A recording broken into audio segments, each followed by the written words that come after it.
T'es chaud en devinette? Allez, interro surprise. Je suis un mammifère omnivore d'Afrique, mon pelage est doré et je vis en petite meute, je suis le loup doré africain. Bravo si tu as deviné, c'est vrai qu'elle était pas facile et d'ailleurs t'as peut-être deviné le chacal doré et c'est ok.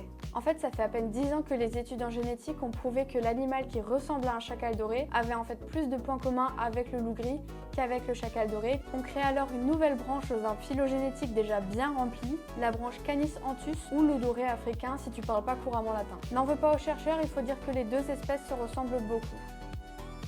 D'ailleurs, je vais te donner quelques tips pour les différencier, comme ça tu pourras t'assurer que si tu croises un chacal doré pendant tes vacances en Bretagne, bah c'est pas un loup doré africain échappé du zoo.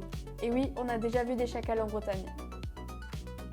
Alors celui-ci fait 45 à 50 cm au garrot, il a une silhouette élancée, son pelage va du jaune doré au roux avec parfois des taches noires sur le dos ou sur la queue, et tu le verras plutôt seul ou en couple.